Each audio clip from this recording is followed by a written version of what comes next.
It's time for Twig This Week in Google. We're going to take a look at the new Google Plus single sign-on strategy with some actual Googlers. Take a look at the Pixel, find out why Jeff didn't buy one after all, and I'll explain why I'm wearing this very strange hat. This Week in Google is up next. Netcasts you love. From people you trust. This is Twit. Bandwidth for This Week in Google is provided by Cachefly, CACHEFLY.com. This is Twig, This Week in Google, episode 187, recorded February 27th, 2013. Taste the rainbow. This Week in Google is brought to you by LegalZoom.com. LegalZoom's not a law firm. LegalZoom provides self-help services at your direction, such as affordable business and personal documents you can trust. Visit LegalZoom.com and use the offer code TWIG to receive $10 off at checkout. And by Carbonite Online Backup. Automatic, continual, unlimited backup for your computer files. Just $59 a year. Try it free at Carbonite.com and use the offer code TWIG to get 2 bonus months with purchase. And by Podio from Citrix. Manage your projects with files, instant communication, and collaboration, all in one workspace. Start using Podio today. It's free. Just visit Podio.com to sign up and set up your first workspace. Then invite your team to get started. Work the way you want to with Podio.com. It's time for Twig! This Week in Google, the show that covers the googly goodness coming straight out of Mountain View to your eyeballs. Also, Facebook, the cloud, anything else we want to talk about. So there. Our regulars are here. Gina Trapani from smarterware.org and ThinkUp app. Hello, Gina Trapani. Hello, I'm here in HD today. Look at her. Thanks to All About Android. So you do All About Android, now you get a good connection. Is that it?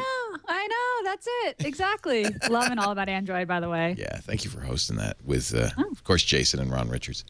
And yeah, you look good. We got a special dedicated connection to dedicated hardware, and it looks much better. We're really happy Much about that. better. Yeah. Now I actually have to do it with my hair, as I was saying in the pre-show. So that's the bad news. No, you look great. But I do notice a strange object with a twit fez behind you. I never saw that before. Oh, you never saw it before? No, I'm just kidding. It was that pixelated? It got it's my little smiley face. It was just blurry. I didn't know what that was. So, why do you have a plastic smiley face head, I guess would be the question. Is that for wigs?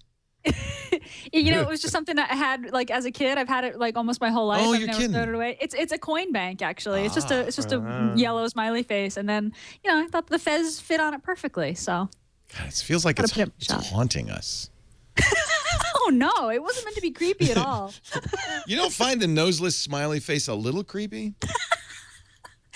No, it's just the yellow smiley face, the sort of classic cartoon. No, it's not working for you. Now Jeff Jarvis is also here, journalism professor at City University of New York. He's at home, and apparently he's got a lampshade with the fez. I'm glad the fez is being put to drunken fez. such good use. That's why we sent you. What did we send you? An Amazon gift card this year. We figured, we're not sending him any more garments. Oh, we got the awesome Twit mug. The mugs, that's right. We don't have in the kitchen. We still want to do the lab coats. Also with us, we're so glad to have him from SearchEngineLand.com and MarketingEngineLand.com. Danny Sullivan is here. Hey, I don't have a fez. All I have is this. Oh, he's got a, what do they call that? Jane hat. A Jane hat, Jane yeah. hat. Thank you. Wow, where'd you get that? Android hat. Comic-Con. Oh, Comic-Con. Yeah, Comic-Con. Nice. I have one. Actually, there's a long story about my Jane hat, which I guess I could do the brief version. It was made for me by Kat, who had a knitting podcast for many years. She did a show on how to make a Jane hat, made me one. And then when Colleen left to go to Google, I said, you can have any hat you wanted. She took my Jane hat, which was fine. And then Kat the knitter came back and gave me a new one. Excellent. So I'm on Jane hat number 2. But I need a fez, clearly. Well, I think we could arrange that. Fezorama.com. Item number 1, Jeff Jarvis demonstrating. I think this is an example of, this is how people know you're in the 1%. He bought a Google Pixel, a Chrome. I almost did. I ordered it. Oh, then you backed out? Well, here's the story. So I'm so trained now when Google comes out with a product, if I have any desire for it, I immediately go and try to get in and get an order in because it's going to get away. It's going to be gone, right? Nexus 4, everything before that. Chromebook, everything So else. you wanted to get it before it sold out? So I'm going to get it there, I'm going to get an order in, and then I'll figure it out. But I said, I want to go see it. So I was actually at a conference, I think, last week when this came out. And so I came back, and on Monday morning in New York, there were only 11 designated Best Buy stores in the country that have them. So I go trooping across town to go to the Best Buy store and go in there and say, "Hi, where's the Chromebook?" See, they have them hidden, which is odd. Then I say, "Where's the Chromebook?" "Oh, no. Google won't let us put it out unless the Google rep is here." What? Wow. So where's the Google rep? "Oh, we're not sure. They don't really tell us when he comes in. Usually in the afternoon." Google takes on What a retail. good gig. Show up when you want to. So I growl and I tweet nasty things. So then I called downtown to the other of 3 Best Buys in town that's supposed to have it, and they say, "Oh no, he was in Sunday." "You mean he's not coming in today?" "Well, no, usually maybe Friday, Saturday, Sunday. We're not sure." And now you know why Apple, which also had Apple stores in Best Buys.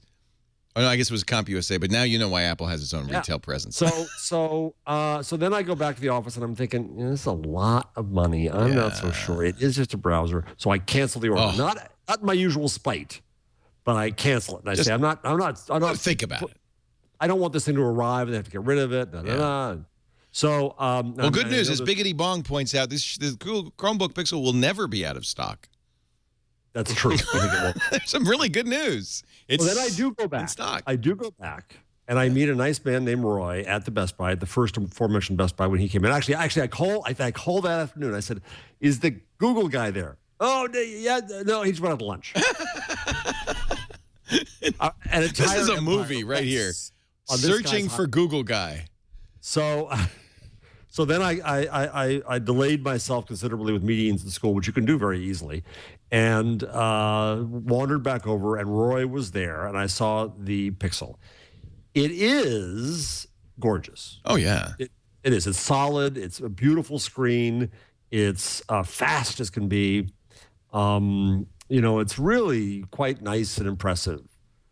But I don't know. It's $1,300 to $1,500 for a browser, as they say. But I'm using my Chromebook all the time, and my Chromebook is my old Samsung is slow and it's kind of plasticky. Well, you would be a good candidate for this if you do. If that has become I think it has your main computer. Oh, it has. And Kevin Marks was at a conference last week, and he said that he talked to somebody from Google who said that I was the ideal customer for it. They designed it for you, Jeff. So, yeah, right.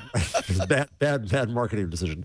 So of course, the ideal customer can't get the damn machine, can't see the damn machine. So I finally do. I finally look at it. I still haven't decided. I said, I'm going to talk about it on Twig. So while I'm in the store, I go to Twig to test it. And Gina, you didn't have your fine video yet, but Leo, you look just marvelous. Oh. Marvelous. Well, now I want one. The video was amazing. Anything that makes me look good. It did. It made you beautiful, marvelous. And so then Roy, the Google guy, is saying, "What's that? A whole show about Google? Really?" And so he took a picture of me doing it and all that kind of stuff.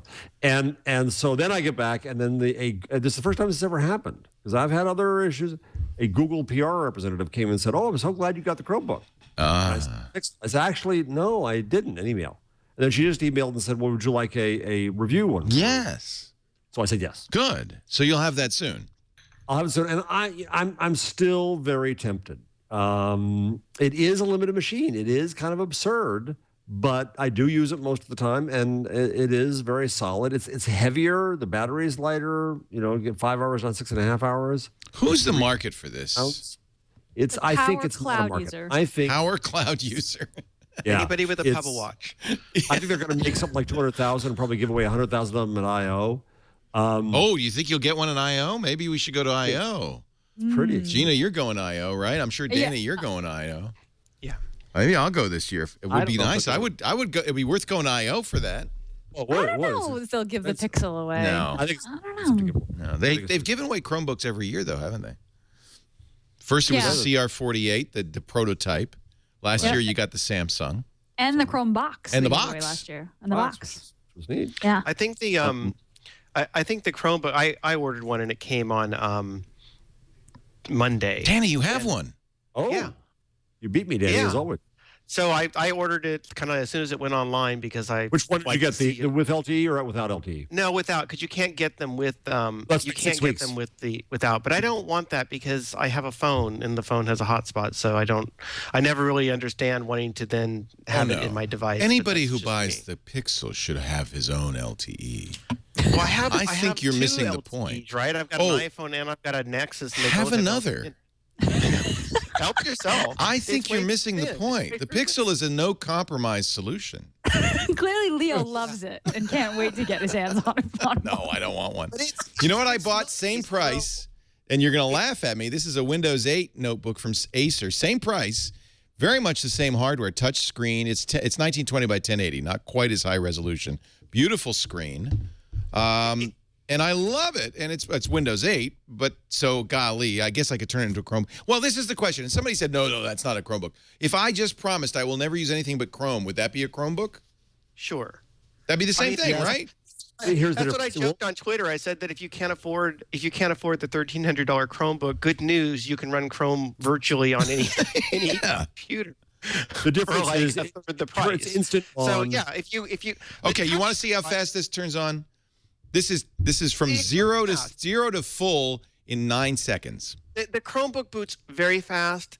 My MacBooks boot just as fast. My Windows 8 laptop boots just about as fast as well. So it's not, and the touch screen, actually, the Windows 8 touch screen has more support than the Chromebook. The Chromebook, like if you want to nothing to do with pinch and screw and take something on screen and make it larger, you can't do that on the Chromebook unless Can you go if you into change the flag, Danny. mode and enable it. No, it's weird. I've been trying to do it on Windows 8, and Internet Explorer on Windows 8, it's great. I can zoom in on anything. You know, in fact, if you show my screen, Chad, you see I can just pinch. This is all pinching. It's very easy to do all this, but I have to use IE. When I use Chrome, it's not. It does a little bit of it, but not this. There's a Leo. Yeah. There's a flag. There's a There's a flag. flag to turn on. Yeah, if you do Chrome flag, there's a flag to turn on pinching. Oh, let me turn on pinching. Touch is definitely, I mean, we're going to get a Mac. Once you've used a touchscreen, as I'm sure you have, Leo, you realize it's nice being able to interact with your screen. And I'm sure that the MacBooks are going to get there as well. But, the Chromebook for me, the one audience it's especially designed for is everybody at Google. It was remarkable going to Google over the years when first everybody had iPhones, right? And then they got Android, and it was almost like, great, now we can start carrying around our own stuff. We don't have to have somebody else's stuff that's out there.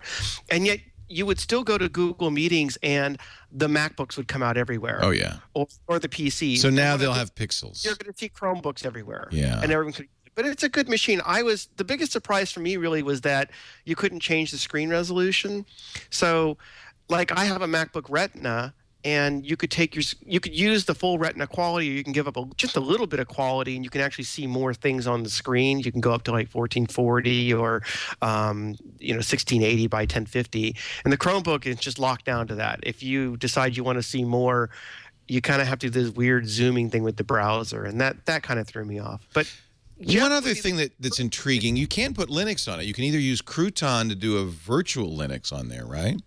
Or you can just make it a Linux box. And then it's not that's a nice Linux box. If you want. That is nice. I didn't realize that you could do that. Yeah, I'm having a hard time imagining being an engineer at Google and working on a Chromebook. I There's can't a guy in the imagine it. chat room who claims he's on the Chromebook team, and he says, I understand, if you don't want to use it, it's not for everyone. And I guess I understand Google has the resources. Hey, the problem with the current Chromebooks is they're basically netbooks. They're very low end. They're priced right. They're $250, but they're very low end. Somebody like Jeff, a classy guy, gets manicures. He's well dressed, lives in a mansion. He shouldn't have to use a $250. Barney's warehouse sale did very well this time. He dresses himself at Barney's. You shouldn't have to use a cheap notebook. So what if you still want to use Chrome OS? Why not have the best hardware? It's not for everyone, but at least Well, you could. Here's the thing, Leo. Here's the question. So fine, I could run Chrome on an Air. yeah. It's not a And you'd have simple a- machine. I've got to deal with updates. I got to deal with other things. But I well, could that's do the that. argument is that it's complex. and crafts. There's security. You got there's icons. Yeah, I mean, Well, and honestly, also, you end up buying software for the other machines, and there's no software to buy at all for the Chrome. So it saves you money. Fully loaded Mac is $2,000. Well, by the time I'm Right. done with the stuff I need. Whereas here, it is the price of the machine. That's it. And like machines And you just get get the crufty. terabytes. I mean, Leo, you sent me a clean Mac Mini, which Just- has nothing else just installed for on it, just so I Skype. could do the show, Yeah. just so that my MacBook, and granted, it's a couple of years old, but it sounds like it's about to take off. The fan and the CPU. It's just because over the years you install stuff, and then Yep. backups, and you've got all these icons in the status bar, and things are just kind of running in the background, and there are updates. I mean, machines get crufty even when you're vigilant, which I consider myself to be vigilant. So I mean, that's a nice sell about the Chromebook, is that it's just All right. So what's your advice? nothing is going Gina? to. Do I order? For me, the big sell on the Chromebook, and this was the sell that the ad campaign was about, right? Was that it's this really cheap notebook that you could absolutely destroy. I mean, do you remember that video clip of them basically Right, let your dog destroying use it. let your dog use it. Let your kids run over it, throw it into the ocean, and it didn't matter because all your stuff was in the cloud. The idea of this sort of disposable everywhere device, and it really didn't matter what happened to it. And you could buy 3 of them and whatever. So the Pixel to me it just doesn't make sense because it's so expensive. At the same time, it sounds like it's beautiful hardware. I mean, Here's the what it is, touchpad Gina. sounds Once you get amazing. Touchscreen sounds amazing. I've never taken a touchscreen laptop seriously until now. I know there have been plenty of them out there running Windows, but now I'm like, oh, okay, this makes a little sense, and that's just my Google Microsoft bias. Here's what I was going to write, Gina. Right before the Chromebook was officially announced, and by the way, we did have it on this show and said, nah, it's not true. We ran it. Actually, there's a funny genesis because we did run it uncritically. We ran that silly video. Then the next week I said, I apologize. I should have never run that video. Clearly a scam. And then the third week, it's out. But here's the thing, Gina. So I use my Chromebook, right? And you're exactly right. $250. What the hell? It's amazing. It's light. It's fun. I show it off to people, and I'm cool. They wouldn't sell them at Barney's, but otherwise, it's good. But then I get addicted enough to it that I do lust after running it on a better machine. Mm-hmm. And that's the problem because the Chromebook is slow, it's plasticky, it craps out the pages. I had to change settings thanks to a wonderful Twig reader who taught me how to do it. It's not a great. It's a good experience. It's a fine experience. It's not a great experience. You don't expect it to be at $250, but then you can have a great experience. Now, if this, then I can quibble. Would a really solid $800 Chromebook be better? Or do they have to throw on the razzle dazzle screen or something else, and it's now worth $1,300? Here's my question: Why? Why did they do this? Because all you need is the web, Leo. That's what Google wants to get across. All you need is the web, and the web can be a premium experience, and it can be a premium experience through Chrome and on beautiful hardware. I think this is the message that Google wants to get across. Now, I have to say, I've used Chromebook since the CR48, and the first time I was using that, it was like, I can't deal with this machine. This latest one that came out, I was able to plug it into my external monitor through DisplayPort, and it worked beautifully. I was able to sit there and actually compose and write and screenshot and do an entire article that I would have just thought was impossible in the past. There are things you still couldn't do. I couldn't hand this to my kids and let them play Minecraft. And that rules it out for them, as would rule out any Chromebook. But, for someone who really loves Chromebook and has really gotten into it, then it makes sense. If you really like Chromebook and you're like, I'm using this all day long, then paying the premium for that better screen makes sense in the same way that if you're already using a laptop all the time and you're thinking, should I pay the extra for MacBook Retina? Sure, that might make sense with it as well. So, Danny, how are you going to use this machine versus the other machines you have? I'll probably use it once a week. It'll probably be the machine that I use before I go to sleep or get up in the morning that I have in another room that I open up and take a look at it. Although I'm going to give it probably a day to a week where I'm going to try to substitute it and use it as my main machine. Mm-hmm. I try to do the same thing with my Windows 8 laptop as well. How did that go? We'll see how it goes. With the Windows 8 laptop, I did a whole thing I wrote out on CNET, what disappointed me is I bought it because I wanted to be able to I got the Yoga and I wanted to flip it over so that I could then use it as a tablet, right? This is great. This is what I've always wanted, a full-fledged computer that is also a tablet. So I remember the whole thing I was talking about how I was in line to get boarding my Southwest flight. I had everything opened up in Outlook and I was all in desktop mode, and I flipped it open and I got in the line. I'm kind of like looking around as everybody go, oh my God, what's he doing? What is that, right? And I started to like reply to email and everything, and there's no on-screen keyboard.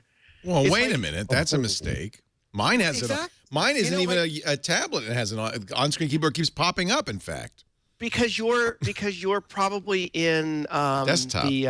You're in Metro Modern UI or whatever, right? Oh, look, here I am in desktop. I tap. There's a in the status bar. There's a keyboard. All I have to do is tap it.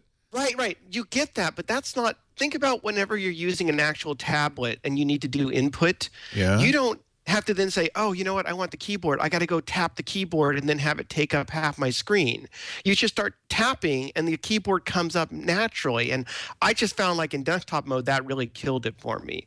But what I will say is, even though it's this weird hybrid, and I can't wait for Windows 9, when we finally get to where we probably need to be. It needs a little polish, yeah. The touchscreen aspect, you really understand when you're in Windows 8 Yes. that touchscreen makes sense. This was I'm getting rid of the this, biggest I'm moving revelation. that, I'm doing this stuff. And the Chromebook touchscreen, it's much more of a novelty. It's Right. like, Yes. oh, I can Yes. push this and get rid of that. Maybe if I'm on Google Maps, I can pinch and zoom, but I can't do Danny, it. don't you think they're going to change that pretty rapidly or not?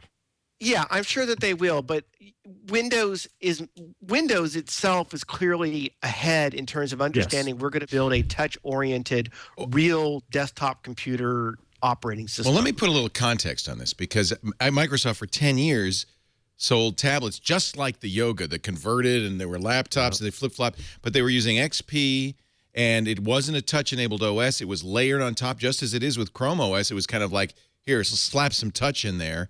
And it was always unsatisfying. It wasn't until the iPad came out that touch, and the iPhone, I guess, first, but then the iPad, the touch made any sense. And I think you have to design the OS from the ground up. That's why Windows 8 succeeds in touch, where Windows XP, Vista, and it's the successors did not. And I wonder if they could just slap touch on Chrome OS and suddenly make it a touch. I agree with you, Danny. As soon as you start playing with even just a laptop that has touch, people say, oh, it's confusing. You don't want to touch the screen. Yes, you do. And as soon as you start doing it, it's just so natural. It gives you just a natural way to pinch and zoom and move. Did you think that would have been the case, Leo? I didn't. Well, and also, Till I got before you this, I so didn't think it was used the to case. touch. You got so used to touch with tablets and with touch pads and all that. Right. That's what changed our view, and suddenly it's like the famous, probably apocryphal story of the kid trying to turn the page on the screen. That's exactly right. The TV I'm screen. conditioned now. Yeah. That's how we are now. Yeah.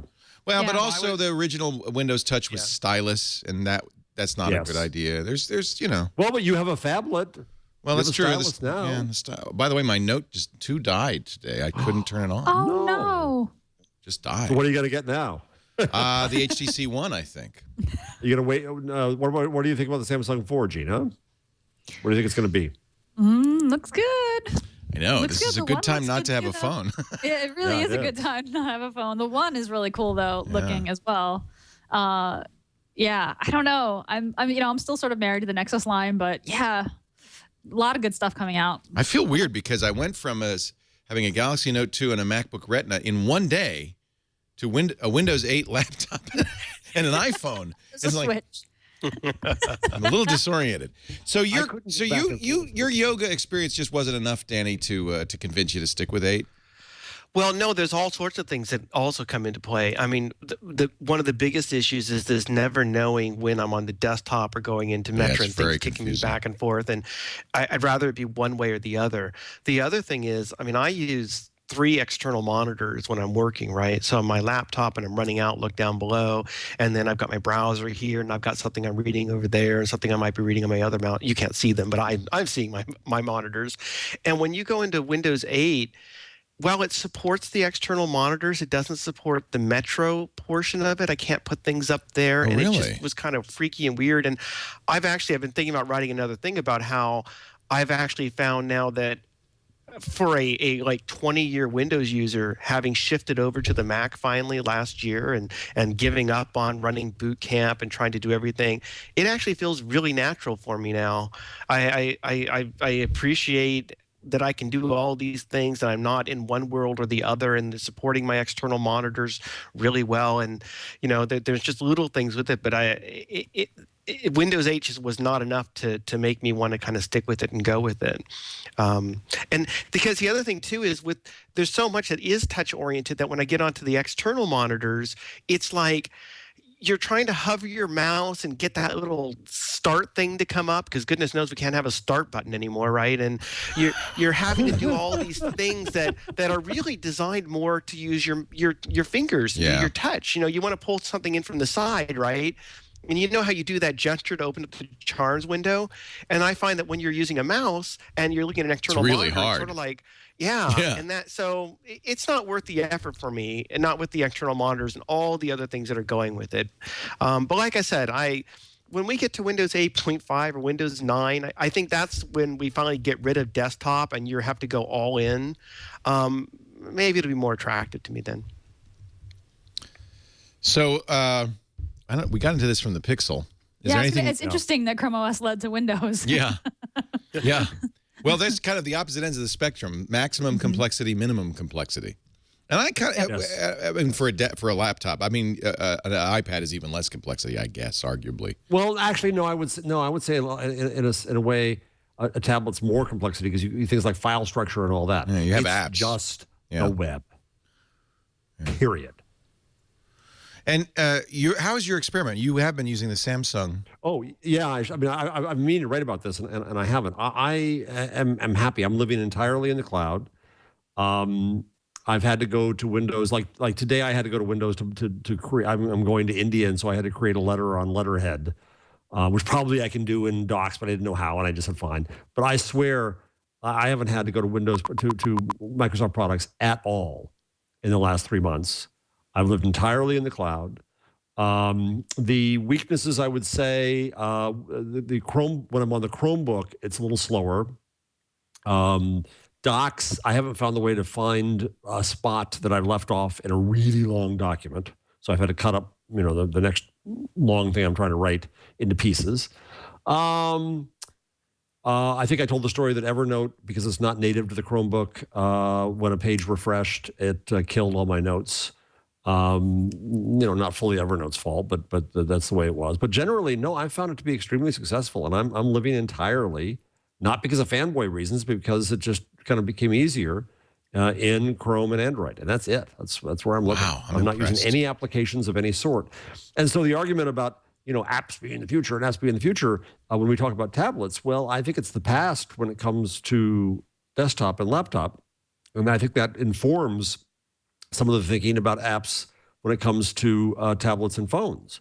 We're going to have some because it's going to be appropriate to the device, but I don't think it's the future at all. I think you can do a lot on the browser, and the browser is going to be a better place to do most things, and it works just fine.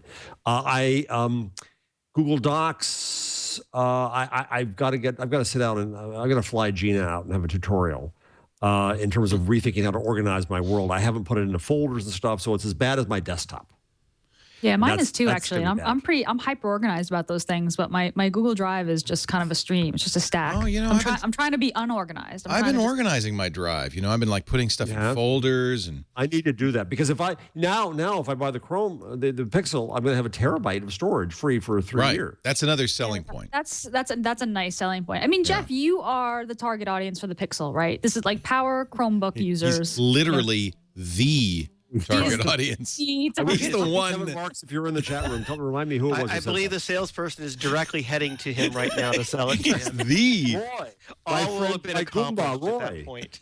No, but the storage, what is it? It's 3 terabytes of storage for 3 years? Or did I screw that up? 1 terabyte for 3 years. When I did my claim, they only gave me 2, but it's supposed to be 3. So Jeff wrote a book called What Would Google Do? Google's actually been saying, what would Jeff buy?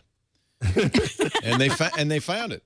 But that storage deal, I mean, it's a good deal when you account for how much would a terabyte be at Google's existing Google Drive prices? I think that it's $1,800 is what it works out. So people argue, well, this is cheaper than that. It's a good deal. But I don't use a terabyte of storage anywhere. Use a terabyte.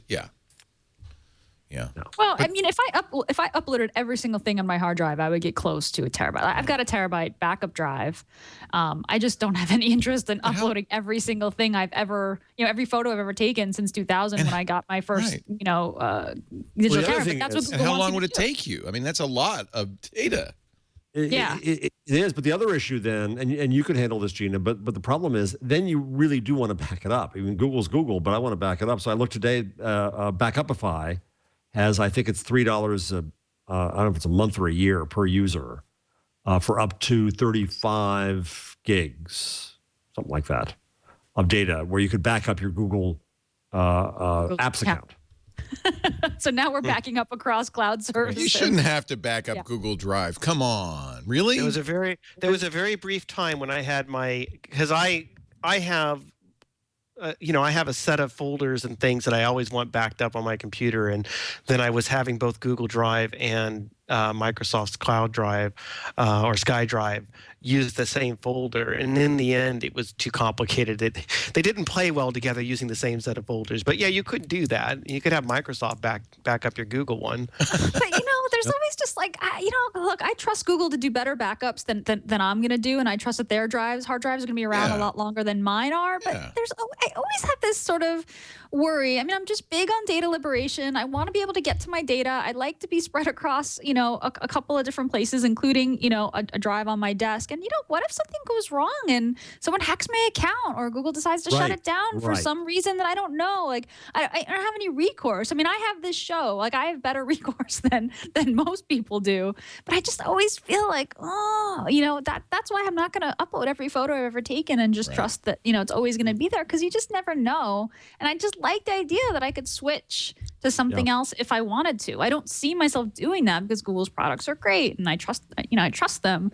I think their security is great, but you never know. So well, what if your account got deleted or hacked? I mean, that's more likely. Not that the drive is going to die, but right, exactly. Right. It's more that your account's going to get deleted or hacked or shut down for no reason or whatever. I mean, we get emails from listeners who have these, stories of how they got locked out and they couldn't do anything about it. And, Matt Honan happens to be a Wired writer. So when he had his whole password thing happen, which wasn't Google's fault, but it happened, he was able to write a feature story about it and get his stuff back. But not everybody has that. Speaking of which, about it.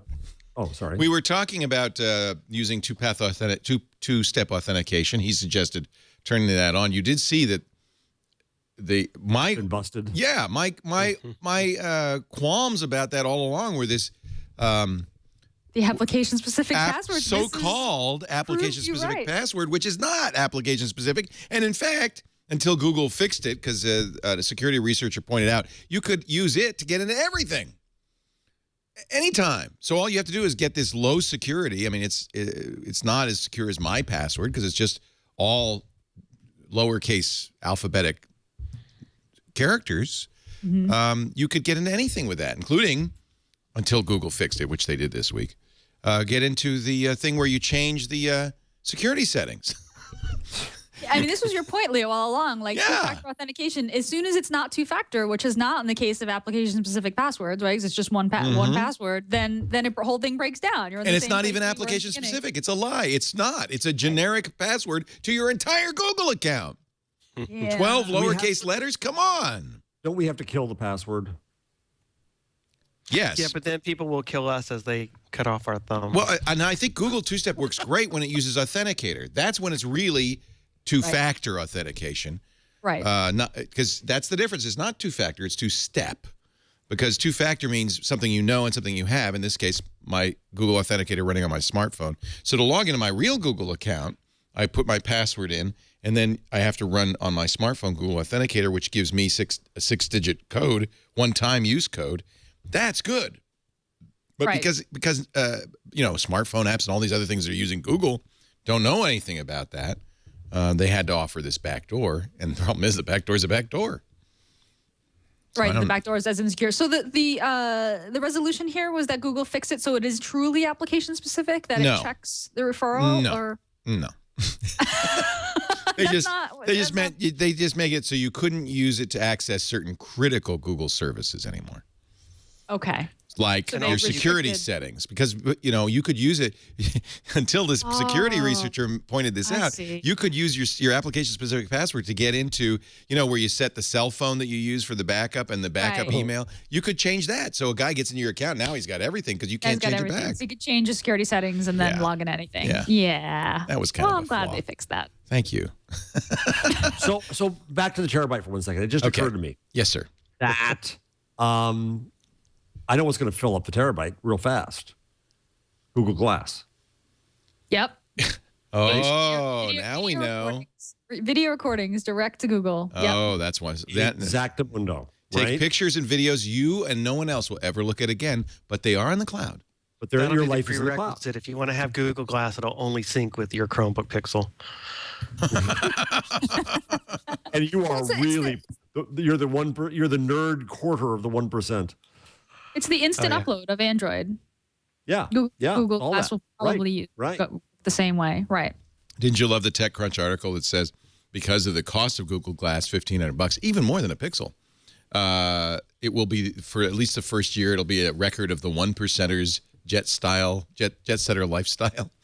I'm waiting next year. Here I am your at desk, Davos. Your chair at TED. You'll have a glass. Here I am at TED. Yes. Did you hear what Sergey said at TED today? No. He said that smartphones are emasculating, and that's why we need glass. Oh, yes. Heads It's up so display. masculine to wear those Yeah, right. dorky Right, so glasses. smartphones are emasculating because you're How is staring that, down, Gina? rubbing a featureless piece of glass. It was a weird moment. That's almost. I'm befuddled. No, it's from the playbook. No, you got to understand the playbook. He knows it's stupid. He just knows if he says it enough, maybe people will start to believe it. That's why he and his wife went to the Vanity Fair Oscar party wearing glass. The whole goal, they understand the problem is you look like a dork.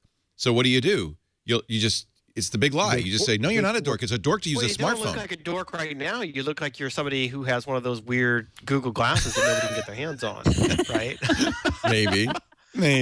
I mean, that's pretty awesome. But I suppose what I thought was interesting was the thing Joshua had done where he talked about going out and wearing them and, in sort of real life. And there were some references he made to where, you didn't know if people thought you were going to be rude or whatever. And that's one thing I wonder is how it's not that people think you're dorky as much as sometimes people just feel like you're being rude when you're looking at your phone, or people are being rude when they're looking at phones. We're constantly doing that. And what does it do to us when we kind of have, is it better? Is it better that we'll have this thing? Although, you're looking up in this corner, right? So it's going to be pretty obvious when you're not talking to somebody. We'll and I don't figure it know out. if We it's- always figure it out, right? Oh, I You know, know. we I can- mean, it's not going to be a crisis, right? No, we And, came up with you know. norms when we answered the phone. We didn't say ahoy. We said hello, right? We figured it out. We agreed on everything. But this is a particularly challenging one because you'll have people walking around with devices that could be, unbeknownst to you, recording your every move all the time. Right. Yeah. Well, actually, Leo, there's a cartoon in the rundown at the bottom of the Google Glass section All right. Let me go about just that for our visually for anybody enhanced watching. audience. Although the idea that it's going to be constantly running, and I mean, if I remember correctly, I don't know that it has that much on device storage, and it can interact with your phone, so then it can be storing out onto your phone, but your phone doesn't have that much storage. And then I suppose it could be constantly streaming your video back, and if you just paid $1,500 for your Google Glass, I suppose you'd be constantly streaming along that way as well. But I suspect I don't think we're going to constantly stream. I think you're going to say you're going to say turn it on. What's that? I think you're going to say turn it on at certain points. I don't think you're going to Right. constantly stream because you're going to be overloaded with that. And I think there probably will be some signal that we'll have to put on. It's the red light equals camera recording, as someone says in the chat room.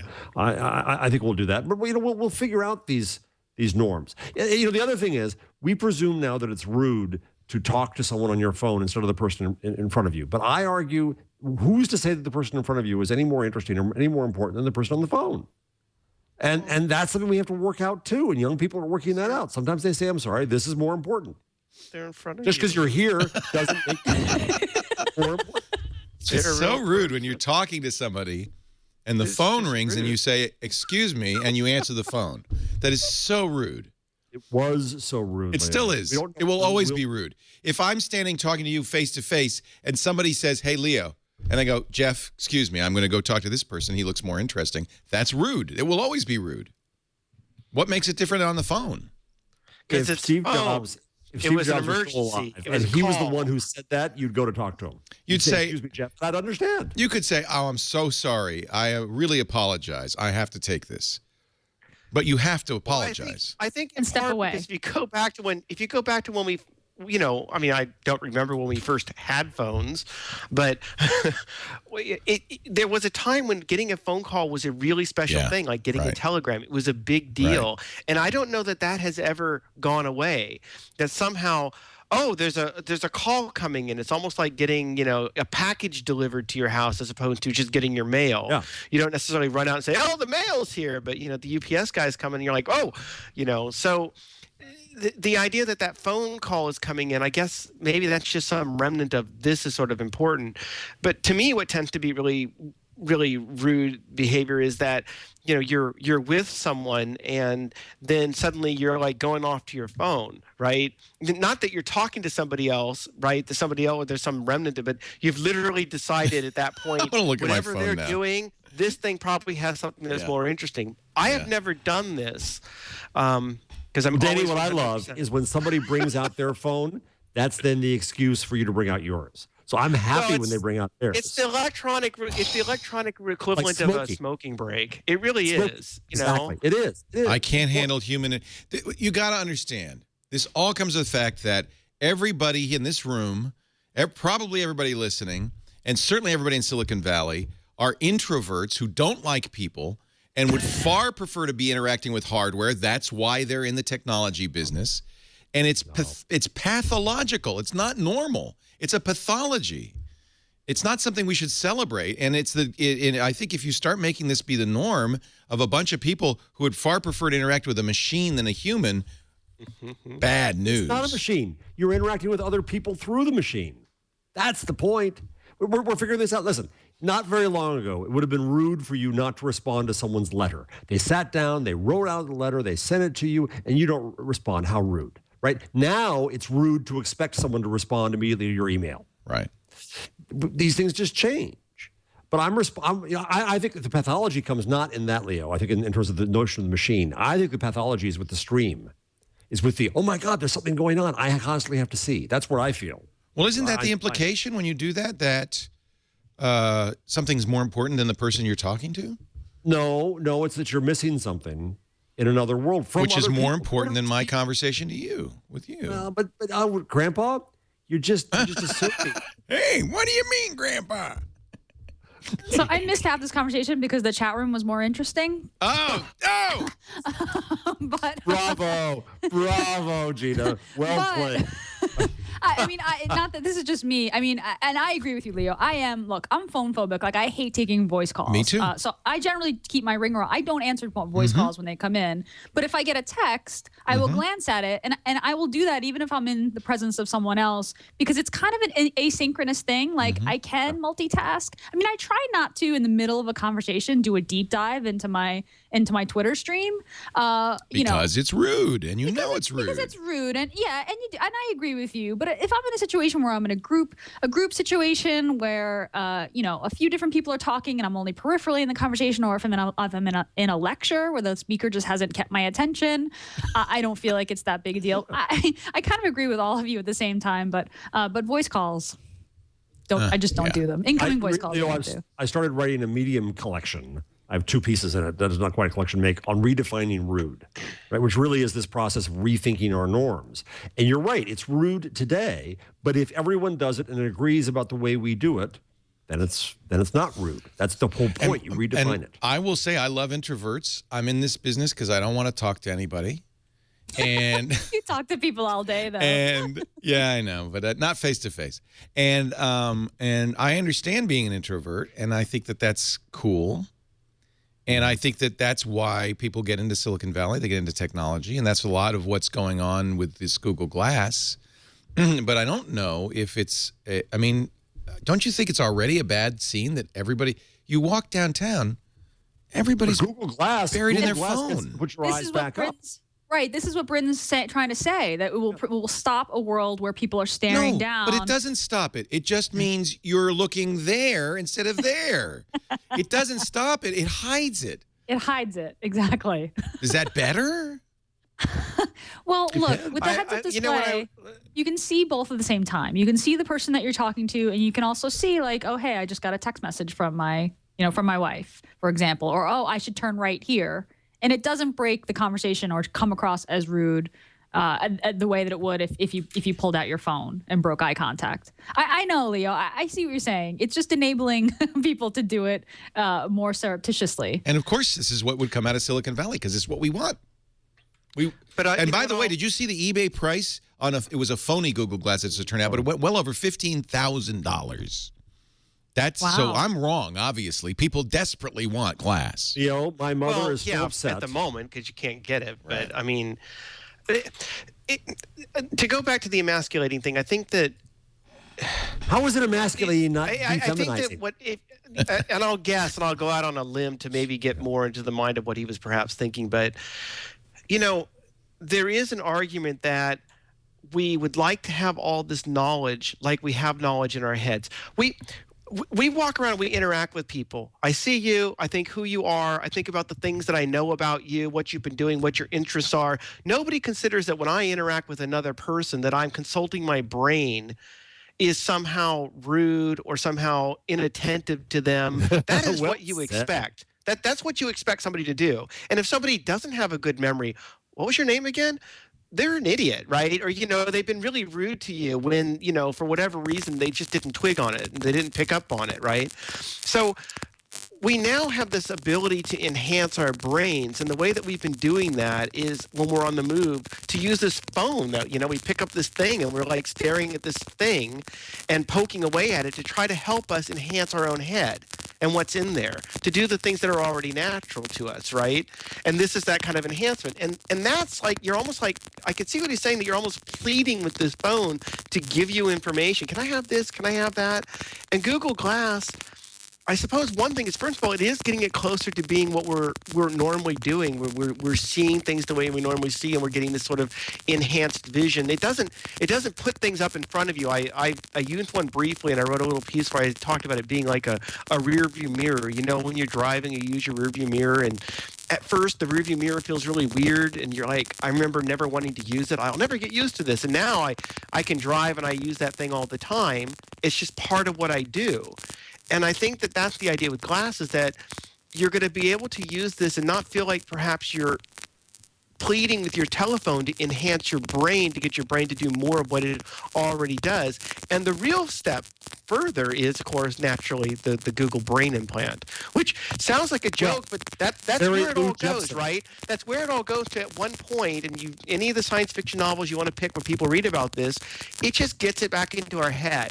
And then all the rudeness starts to go away. You meet somebody, the information's coming up, you're tapping into all these sorts of things, and it probably isn't that you're feeling like you're either being distracted from them or that you're having to plead for the information, because the information is just part of what you already do. Danny, we're going to take a break. Danny, I want you to unplug and plug in your headset because we're getting some crackle out of it. And Chad, you can work with him while we take a break and talk about LegalZoom. How about that? Cool. So you can sue me for taking pictures of you with my Google Glass.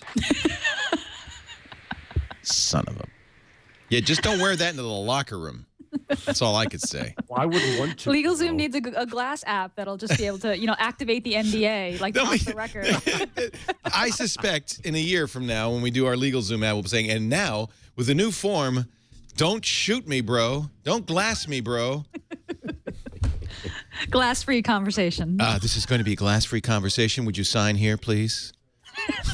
And then you can sort of wave your hand and do a sign with your finger. It's like in The Sopranos. I got to search you for a wire. I got to search you for glass. I hope, don't take this personal. My lawyers have informed me I shouldn't be speaking to you without searching you for a wire. This is going to be good for the feds, though, right? If everybody wears glass, who needs to wear a wire? Yeah. I can't take these off. This is how I can't see. Are you there still? I'm blind without my Google Glass. Our show today brought to you by LegalZoom.com. Not a law firm. This is an interesting idea. LegalZoom was born when some lawyers said, wait a minute, you don't really need to pay a high-priced lawyer for some basic stuff like a will, an LLC, a trademark, patent. There are lots of things you could do just by filling out a form, and that's when LegalZoom was born. And I got to tell you, in the last 12 years, over 2 million Americans have used LegalZoom, me too, for LLCs, wills, trusts, trademarks, and more. I can vouch for this. It's very easy to set up your LLC with LegalZoom.com, and it's just $99. Twits and LLC. Now, if you fill out that form and you get to a point where you go, gee, I'd like some legal advice, LegalZoom even now has attorneys that you could talk to. Their legal plans are available in most states. You could search the online profile and unedited customer reviews before you talk to the attorney. They've got prices, fixed prices that they've set with LegalZoom. So if you're going through the form and say, gee, should I be in a Delaware or a California LLC? This is one of the things was a question for me. You can talk to an attorney at a very affordable price. LegalZoom is really brilliant. If you're a blogger and you have not yet trademarked your blog name, you do it. You need to do it. Patents even, NDAs. And soon, Google Glass disclaimer forms. LegalZoom.com. I want you to check it out. Start your business or protect your family. They do wills, trusts too, at LegalZoom.com. Not a law firm, self-help services at your specific direction. Or, and this is new, you could speak to a legal plan attorney to get your questions answered and get ongoing advice at a very affordable price. To receive a special thank you for using LegalZoom and giving us credit, we'll give you $10 back when you use the offer code TWIG at checkout. So go to LegalZoom.com, browse around, see what you can do with it, or just keep this in the back of your mind for when you do want to, do that trademark. OMG Chad. Trademark. Done. Isn't it a nice feeling to be able to put the TM next to the OMG Chad? It takes a lot of weight off of my shoulders just to know that's mine. We did TWIT, and we did the logo. We wanted to make sure that was trademarked, so that has a little trademark. It's really, I think it's not expensive, and it's very simple. It wasn't hard, was it? No. No, not at all. And in fact, pro tip, you can search the trademark database and look for trademarks that are similar and just kind of use cut and paste. Cut and paste, baby. It's God-made cut and paste. Trademark the trumpets. You can't trademark the trademark description. Isn't that interesting? Yeah. Plagiarism's okay. Maybe you ought to ask a LegalZoom attorney before you do that. LegalZoom.com. Use TWIG as the offer code. Bring your dreams to life. Did you know it's National Start Your Own Business Month? Everybody should have a business. So we're all fixed with my good friend Danny Sullivan, SearchEngineLand.com. Danny is such a great, astute commentator on the scene, and we just always love having him on. Somebody was saying in the chat room, Danny, you should be a regular. Oh, well, thank you. Yeah. That was really nice. I think we were going to do the changelog now, but I think we'll do. Can we begin before we do the changelog with a visit from Google? Yeah, let's do that. Because this is one of the items on the changelog. You want to fill us in? This is a new Google Plus sign-on capability, right? Yeah, Google launched Google Plus Sign-In this week, which is kind of the equivalent of Facebook Connect. So what it does is it enables developers to add a sign-in with Google onto their mobile app, onto their website, and you get a few things with that. You sign in with Google, your user will need a Google Plus account, and then you can say, allow this app access to any number of Google apps. So this is kind of cool for developers, right? Because there's tons of products in Google's the Google Sphere, the ecosystem. You got Drive and Gmail and Maps and all kinds of different user data that your app can interact with. Right. And what happens is when you sign in with Google, you can share your activity on that particular app. So if you're listening to music, if you purchase something, if you left a review for something, if you checked out a restaurant and wanted to go, you can share that activity to your Google Plus stream. But what's interesting about Google's approach to this, unlike Facebook, which has that kind of frictionless sharing feature where it just kind of shares out to everyone everything that you do, you can choose what circles get to see your activity. And if I understand this correctly, users only see your activity if they go to your profile and then look at it, right? So Google's saying this is kind of a spam-free solution to recording your activity in Google Plus. Well, another nice part of the feature, if someone signs into your website with Google Plus, they get a link to install your mobile app, your Android app, directly from the Play Store without ever leaving a website, which is really, really quite nice. Well, we've got from the Google Plus engineering team, David Glazer's on the line with us, engineering director at Google Plus, and Seth Sternberg, he's a product management director at Google Plus. Seth, David, welcome. Thank you. Thanks. So that was Gina's description. Say again? I like that product you just described. I think You guys should do that. Is that an accurate description of what the G Plus sign-in does? It was, yeah. Yeah. So how is this different, say, than OAuth or some other way of using Google to sign in? They're really just levels of the stack. OAuth is the foundation technology underneath Google Plus sign-in and a bunch of other APIs from Google, it's kind of become the both de facto and de jure way that people do delegated trust, and we like it. But what's different is when you do Google Plus sign-in, we pulled together a bunch of different capabilities into one easy, simple to adopt, and simple for users way to get at a whole range of the capabilities that Google offers.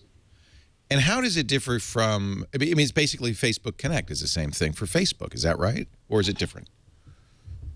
You know, I think they're in the same category of extending identity across one location into many locations. Right. But I think there are a bunch of places where we listen to users who had started to have some experience with what does it mean to use my identity from one site and use it across a bunch of different sites, and listen to those users and say, hey, what did they like and what would they like to see more of and see less of, and try to incorporate that in. So, you know, some of the things that you covered very well in your intro about letting users really have control over what they share and how they share it, helping users feel safe, not only safe around their security and know that they're building on a trusted login and identity, but also safe around what happens to their information and what happens to their social interaction, that they won't be talking too loudly or talking too softly. So you did, in launch, you partnered with a number of companies, USA Today and other, and I'm on TuneIn Radio, which is one of my favorite radio apps. And there now, in addition to connect with Facebook, I see sign in with Google Plus. So that's it, right? Well, it depends on how a developer chooses to use the functionality. Yep. So at a base, there's the sign-in functionality. Right. But then for users, I think there's so much more, right? A lot of times users have websites and applications that they really love, but they don't know that that website has an Android app that's available. Right. So all of a sudden, the user can just really easily find that Android app, right? If you're using tunein.com, and then it's like, hey, you might want, TuneIn on Android. I think that's a really great user benefit. And then at the same time, we put a lot of thought into sharing, because we heard, like David was saying, we heard from users two things that sounded like they couldn't, they were conflicting, right? Users said, when I share, I really want to make sure that my friends see what I share to them. I want to know they get it. At the same time, I don't want to spam my friends. So we put all this thought into how to do the sharing model right. And we came up with a model where if a user explicitly goes to share something, like they share, hey, I'm listening to KQED on TuneIn, then when they share that to David, if I put David's name in, he will get a notification through all Google properties that says, hey, Seth just shared this. Yep. And it's not just a notification. It has a listen button on it so that he can be brought right to TuneIn's app to listen to KQED with me. At the same time, we have this notion of activities inside an application, and those are not just printing onto people's stream, right? Every time you listen to something on KQED, you don't want to spam your friends with all this activity, right? That looks like spam. And so rather, it's available on my profile for David to see if he wants to come look for it. Exactly.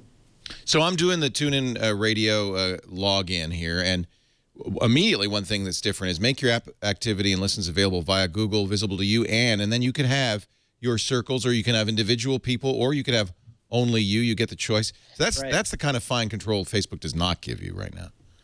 That was one of the things that we heard from our users they really wanted, and that's why we surfaced that level of control right up front. We even gave users the ability to change which of their friends are sent to the app. So if they're using an app like Fitbit, and they only want their exercising buddies to be visible inside Fitbit, they can even do that. So really, it's just a ton of user control in Google Plus sign-in. And here's the second part that you were mentioning, because I'm on TuneIn Radio and there's an Android app.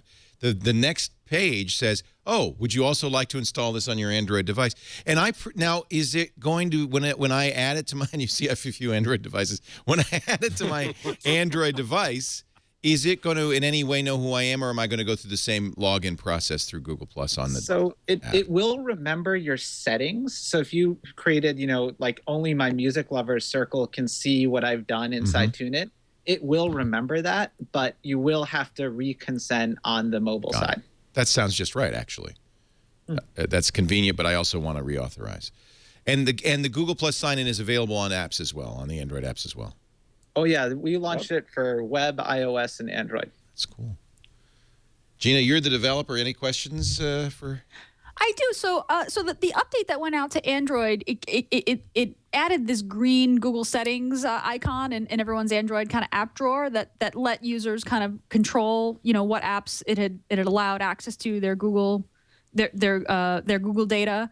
I was curious to know why that's a separate thing, like why that's not just in your regular Android settings, or is this just kind of a first iteration? I don't know. Like maybe this is too detailed a question, but I was like, why isn't this just under my Google account settings? In the native settings app.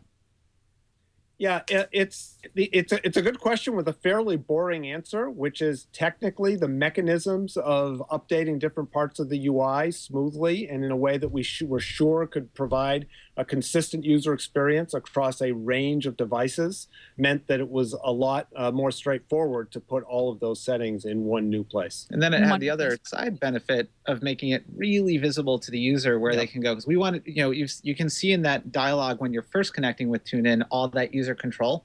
And so we've done the same things with settings, right? Lots of user control so they know where they can go to change their settings in a given application. Right. And I had one other question about the kind of the interactive sharing bits where you said, and I like this. I think this is the right approach where if you do share a bit of activity that there's often an action button associated with. So I listened to the song, you should listen to it too, or I really like this product, here's a link to buy it. And I thought I read somewhere, and correct me if I'm wrong, is there a way, so say I'm giving a product a negative review, and I'm actually not telling my friends to buy it. I'm telling them not to buy it. There's a way to say, like, don't show that buy button, or there's a way to specify what the action should be, like, based on what the data that's being shared? So what happened there, I think it was Beautylish, one of our launch partners. They can do that on their own side. Yeah, they invented that feature. Yeah, it was really cool. We built it, but we didn't quite realize how that use case, and they came up with it. It was nice. And that's actually a design point of something we've done here is we're trying to, walk an interesting line where we're building hopefully really great stuff for users, but also really powerful capability for developers to let them just imagine things that we never would. And that example that Beautylish came up with, frankly, we did not. And technically, the way it works is very simple. When Beautylish writes the pop share dialog now code, they pass in parameters, and one of the parameters is what action button do they want to include. So in their case, they could simply say, if the user's coming from the context of loving a product, let's include the buy action, and if they're coming from a context of dissing a product, let's include either no action or a different action. Yeah, that's really nice because there are times when you see, UI buttons that just make absolutely no sense. A friend of mine on Facebook or wherever on Google Plus is like, I'm having a horrible day, and that's like this, and it makes no sense at all. So I really like when developers get that kind of control to say like, this is the appropriate call to action here. So I like that a lot. Someone in the chat room asked about the API for this. So I imagine an SDK for this has dropped for the various platforms and is available now for developers to try. It's all out there. developers.google.com/plus.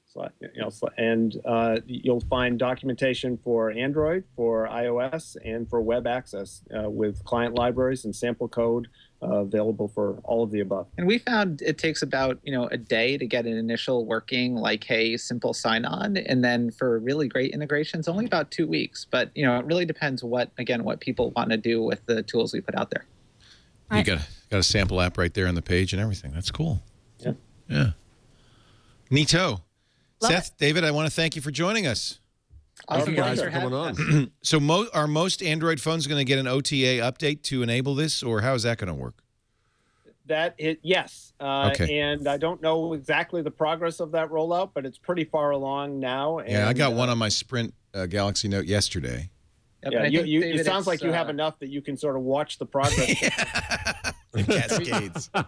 Everybody with Froyo and above should be getting an update that'll enable all of this. And it's available for pull earlier. If someone were to install an app that needed it, it would get pulled. It would just pull it. Oh, cool. All right. Nice. Hey, Leo, before they go, can I ask? Go ahead. What's going to happen with Google accounts? Because we have had this existing system we can use to log into websites already, which was Google accounts. And I got the impression that that's going to go away, and now it's all going to be Google Plus accounts. So are you going to be able to use both types of things, or is Google account sign-in, is that going to go away down the line? Yeah, well, what we are encouraging people to use the new sign-in with Google Plus that we just launched, because we think it's a better experience for users and developers. But we're not making any changes to the existing capability. We don't want to break any existing sites, just cold turkey. And we are saying, hey, you ought to check out this new stuff. You're probably going to find that it does more for you and for your users, but no changes today to anything existing. And importantly, with the new Google Plus sign-in, developers can call any existing Google scopes. So if they're using the current, it's Google sign-in to get calendar access or email access or Drive access, they can do the exact same thing with the new Google Plus sign-in. Yep. Okay. Good, because I'm using the Google. Well, now this is interesting. This is Discuss, I think we use on Tech Guy Labs. It's weird because you can't tell on Discuss. I think it's still it looks like using G your Plus, Google account, but it's still using. But it looks like Google Plus. Yeah, it's got a plus next to the G. You have one Google account, whether or not you've created a Google Plus profile for it. Right. So they're not A versus B. They're A enhanced with B. But now, like guys, what Leo was saying, like with Discuss, you get. Discuss is showing you a Google Plus icon, even though the login that you're using isn't the Google Plus. That's right. Sign. It's actually right. Google account sign on. So people do that. Call those guys. People have already made the transition before you even got to them. Yeah, because I just did it. I pressed it, and I think it was just Google, just a regular Google sign-on. I don't think it was a Google Plus sign-on. Hey, Seth and David, want to thank you for. One second. Yes, go ahead. Jeff has a question for you. Jeff Jarvis. By the way, Rick Byers, who's on the Chromebook team, sent me an email saying he was going to watch the show just because. He is. He's in the chat room right now. If I had a computer made for me, now I want a Google Plus fix made for me. Okay, got it.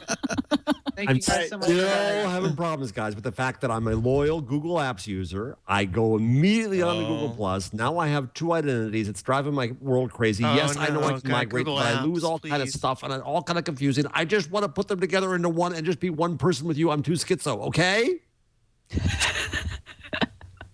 Please. I think they're gone. Oh no, there they are. Okay. They're just looking at you like. Going back with the insanity of it. Yes. Eject. We actually just lost them. They just hung up. Oh no. See you later, guys. That was a very convenient Skype fail. But didn't you, Gina, also has been Skype for fail. years you've been complaining about this. Didn't they solve it a little bit for you, merging the two or something? A little bit, but I actually went around this week again. I was trying to go around, and you lose stuff along the way, and it's complicated, and it's risky, and it's just It's a pain. complicated. There are ways to migrate. You do lose stuff along the way. I never move my Google Plus account over to my apps account because I just have so many encirclers that I just don't want to lose them. And I just switch. I just use the Google account switch, which is annoying at times. But Which, by the way, you can't use that on a Chromebook. Oh, because you only have what? You cannot Yes, have you two. can. Yes, you can. On the Chromebook Pixel, you can totally switch because I have two accounts. I use one account for Google Plus and my calendar and all that stuff. But and you're not going back entirely. I have a You can Google Apps account for the only reason, which is I wanted to have email my own domain name.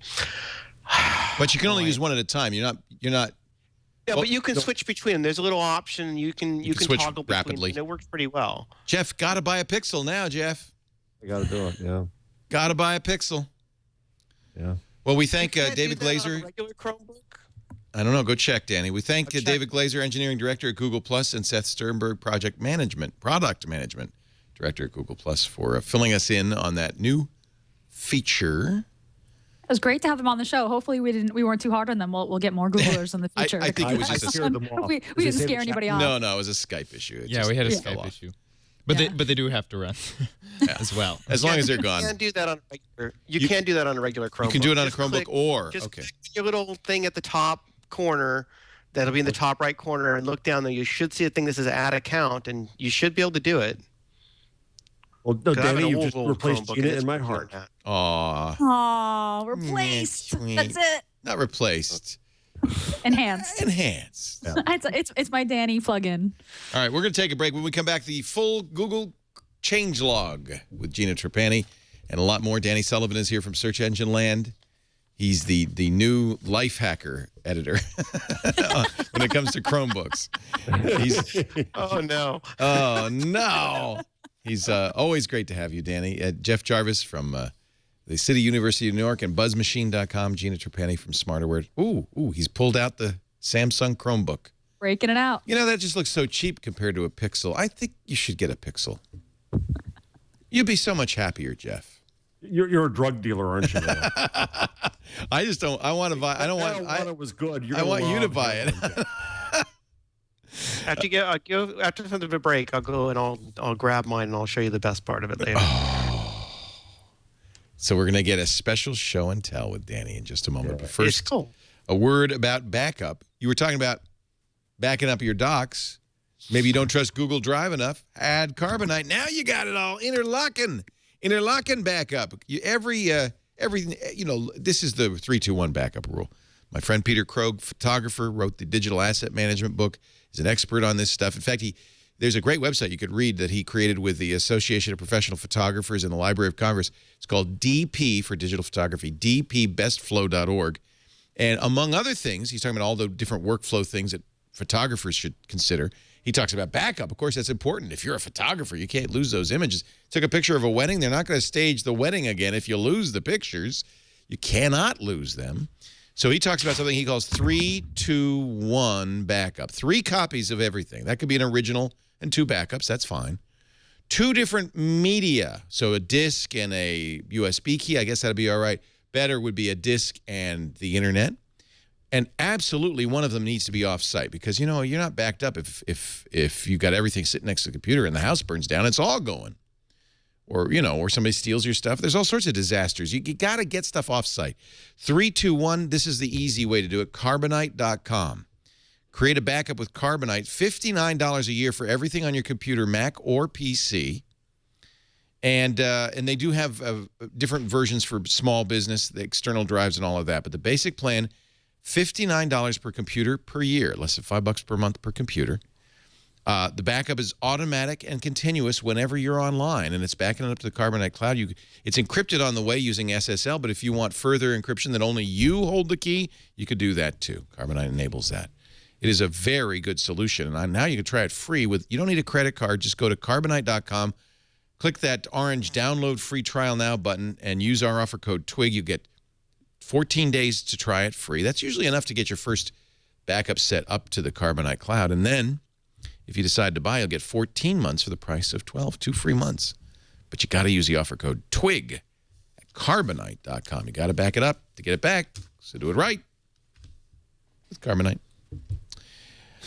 All right. What is the special, before we do the change log? Oh. What is the special sexy Chromebook Pixel feature? This is your sexy.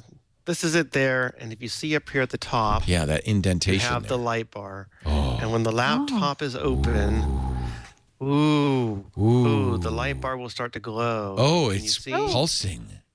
But it's then different. And it will pulse.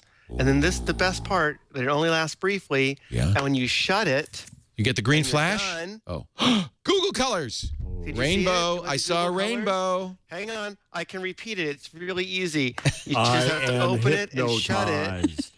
Ooh. I'd pay $1,400 for that. Buy it. Buy it. The odd thing is, what you want is for that to keep going when it's shut. I don't care about my battery at that point. It's cool, and I want it to keep glowing. No, it's like the green flash at a sunset. When you shut your Mac and it's glowing, that little white thing's going. I want the little bar to keep going. It doesn't do that. So someone needs to write a hack to make the light bar go. The only thing missing on that, and I can't understand why they left it out, and so does our buyers in our chat room who designed the damn thing. Where's the USB 3 port? It's got 2 USB 2 ports. Oh yeah, that's odd. Is the light bar is the battery indicator, or it's just for fun? It's just for fun. It's just like when it's open, it's glowing, and when you shut it, it flashes and it turns off. When you go to the website, it even says light bar, just for fun. You've really digested the marketing on this, Danny. I can tell. But our buyers, wait a minute, our buyers, Rick, in our chat room, he's the guy, he works on the team. He says it also is a battery indicator. Well, if it is, I don't have any idea how it tells me what it's doing. Maybe we should call Rick and get him on. Does it just go down when the battery goes down? Shut right now, right? So it's not doing anything. So I don't have any indication from it, and there's no button that I push to do it. Oh yeah, you got to go up, down, left, right, and then it will do it. Oh, poor buyers. It goes to red. Oh, it goes to red below a certain battery level. Okay. Oh, wow. So you just If never only- let it go. I'll run it down right away. So We should, you know what, Rick? We should come on because I want to know, like, okay, so Yeah. what was the mission statement? Did Larry come in and say, look, price is no object, design the most beautiful Chromebook you can think of? It must have been, right? Come dive into the Shark Tank. I mean, this isn't the most the most positive. Of course, the funny thing is now all of us are staring at the chat and not talking to each other, which just proves we're all being rude to each other. Yeah, see? Our buyers is so much more important than the rest of you. He says, bring it on, guys. I love it. I love it. Wow. I love when Googlers are game. It's awesome. Game Googlers next. But first, it's time to play the trumpets for the changelog. The Google changelog.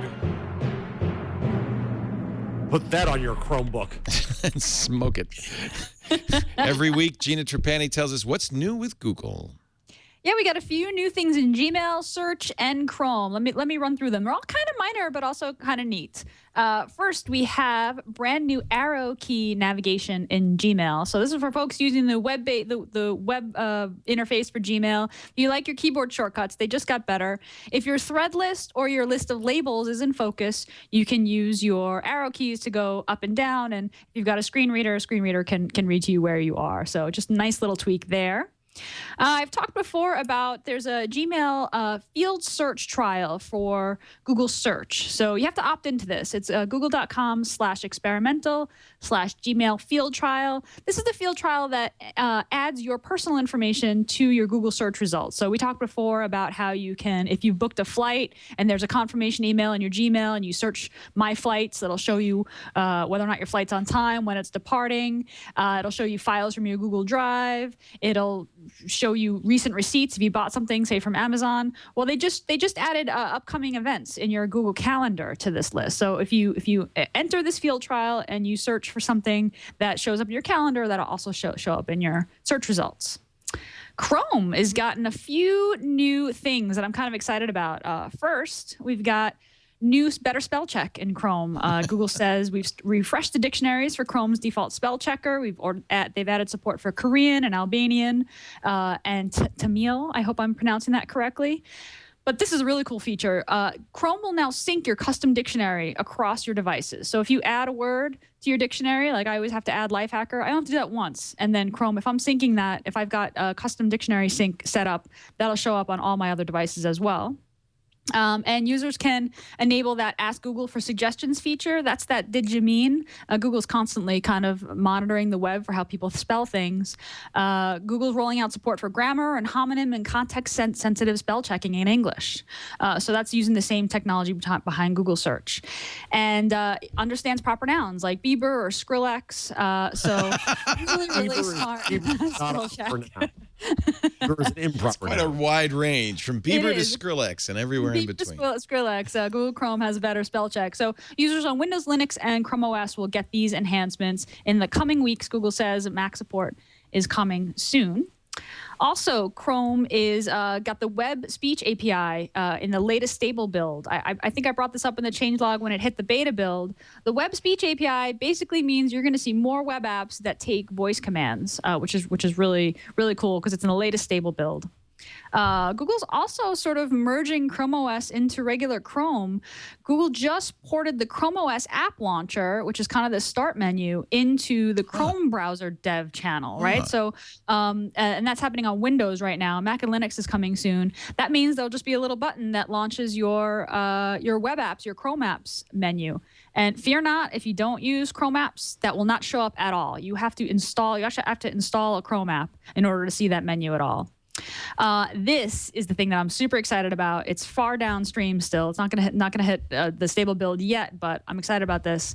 Latest Canary build of Chrome has a new feature that shows what tabs are playing audio. Finally. Okay? Finally. Even if there's slash going, right? So what you'll basically have to see this little audio throbber in your fave icon. So if you got a bunch of tabs open and one is playing music, this has happened to all of us, and it's happened to us even on the show. And something is playing music, there's an ad or something, it's making you crazy, you don't know what tab, you can just look at your fave icons and close it. So I'm excited about that. This is the canary build of Google Chrome, which is separate from Chromium. We're not guaranteed to get this, but I think this is something people want well enough. I think this is going to hit our desktops eventually. Finally, Google Finance added Singapore, Korean, and Israel stock exchanges for those of you following international stocks. So that's kind of update there. And Google Plus sign-in we just talked about. So that's all I got today for the changelog. And that's the Google changelog. It was a lot of little things today, but good stuff. I'm trying to find the menu, the app menu. Where would that show up? So it's Windows only. Oh, so you're on Windows right now. And it's interesting. The screenshot here, the Next Web had a screenshot of what it looks like in Chrome OS, but that's kind of in the dock there. So I'm actually not sure how they're going to. The beta channel one too. This is not. Right. It looks like. Jeff, do you use this app? This app drawer? Well, I use it. It's on my Chromebook already. Right. It's on your Chromebook, but so it's this button with the grid. Yeah, well, on the bottom of my Chromebook, it has 5 buttons, one of which is the button with the grid. Yeah. Right. Now I'm looking. I don't know. I don't have it, Leo, because I'm on Mac. It should be a button with a grid somewhere, maybe in your footer in a new tab in Chrome. Well, I don't see it, but that's all right. You might not have gotten it yet. Chrome is auto updated with better spell check, spelled the same way you did it. I thought that was you going BETTAR. No, that was their cover headline. Those Google guys, they're funny. Funny. I don't know where it is. I don't see it anywhere. I mean, here's all my apps. It says that you'll get the launcher in the Windows taskbar the first time you installed. Oh, maybe it's Windows 8 or something going on.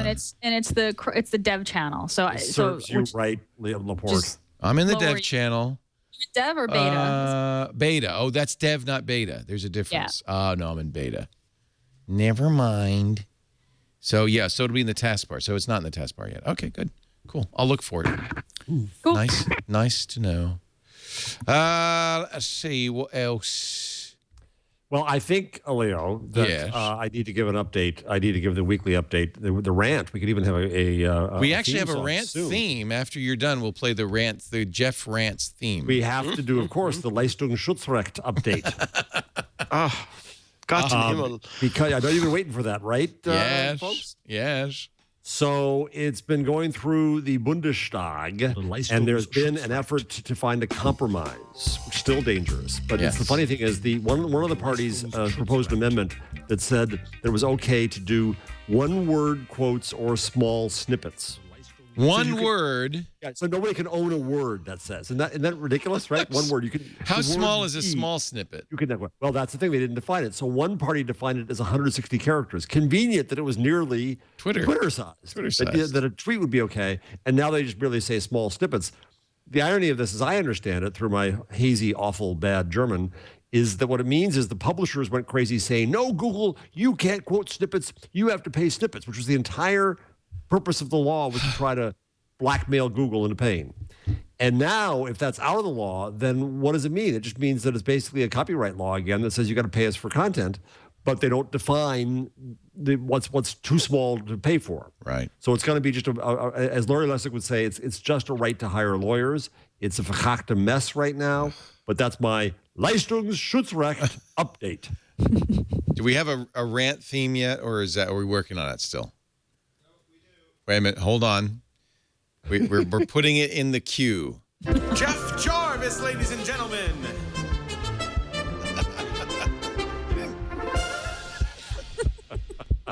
That's from the same guy who did the changelog, right? Yes. Yes. Yeah, Jesse Wiener. Jesse Wiener. We want to give Jesse a plug because Jesse's trying to make a career out of doing just that. Just that. God knows there must be somewhere that needs that.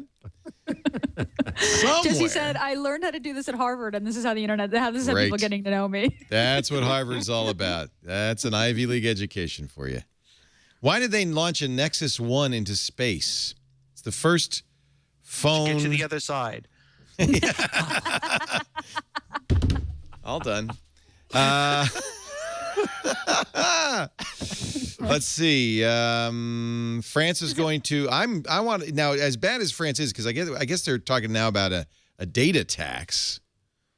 Isn't this is magnificently absurd? So they want to say now they're trying to go after it another way, trying to go after Google another way. Say, well, if you gather data about people, that has value, so we should tax that. Now, of course, and the government should get that, not us. The government, right? Well, what they're saying is cut this down. Then we're going to tax knowledge. That when you acquire knowledge, we're going to tax that. How offensive can you get? Merde quoi? Well, maybe that's how they're going to pay for the 20 billion euro high-speed internet that everybody in France is going to get. This is Francois Hollande's idea.